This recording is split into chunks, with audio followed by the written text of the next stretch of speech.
안녕하십니까. 정의당의 박원석 의원입니다.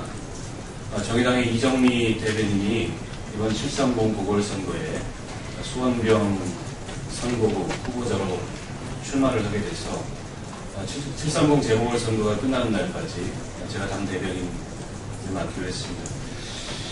오늘 7월 9일 정의당 현안 브리핑 드리겠습니다. 먼저 730 재보궐선거 관련된 브리핑 드리겠습니다. 어젯밤 여의도 정치권에서는 거대 양당이 국민을 철저히 무시하는 비리전력자 공천, 돌려막기 공천 릴레이를 벌였습니다. 새누리당은 충남 서산 태안의 한상률 전 국세청장을 공천하기로 했습니다. 결국 비리전력자 공천을 강행했습니다. 이명박 정부 당시 검찰의 봐주기 수사 의혹이 있는 한상률 전 국세청장은 전직 대통령을 죽음으로 몰고 간 표적 세무조사, 로비 등 각종 권력형 비리의 중심에 섰던 인물입니다. 오죽하면 새누리당 공천심사위원이 사퇴하면서까지 반발을 했겠습니까? 새누리당이 이처럼 비리 전력자를 공천한 것은 이명박 정권에 이어 박근혜 정권까지 권력형 비리 연루자에게 정치적 면죄부를 주는 것에 다름 아닙니다. 730 재보궐선거를 앞두고 이준석 혁신위원장을 동원해 벌이고 있는 새누리당의 혁신이라는 것이 한낱 가머니설, 정치적 눈속임에 불과하다는 것이 백일하에 드러났습니다. 거대 양당의 돌려막기 공천도 점입 가경입니다. 새누리당은 서울 동작을에 김문수 전 경기지사 공천에 공을 들이다가 본인이 거부하자 결국 당대표까지 찾아가 동작을 출마의 뜻이 없었던 나경원 전 의원을 공천했습니다. 명분 없는 돌려막기 공천입니다.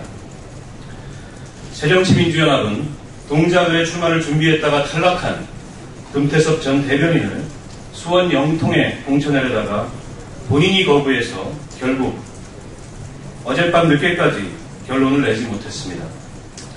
광주에서 선거사무소 개소식까지 한 기동민 후보를 동작으로 끌어올린 데서 시작된 명분 없는 돌려막기 공천이 점입 가경입니다. 비리전력자 공천, 돌려막기 공천은 거대 양당이 공천하면 유권자들이 무조건 찍어줄 것이라는 오만에서 비롯된 것입니다. 유권자들을 무시하는 처사가 아닐 수 없습니다. 국민을 걱정하기보다 국민에게 걱정을 끼치는 양당 정치, 이제는 끝내야 합니다. 정의당은 총체적 국정운영의 실패와 난맥상을 보이고 있는 정부 여당을 심판하고 무능하고 무책임한 야당을 대신해 국민의 걱정을 덜어드리는 대안정당이 되겠다는 목표와 각오로 이번 730 재보궐선거에 임하겠습니다. 다음으로 인사청문회 관련해서 말씀드리겠습니다.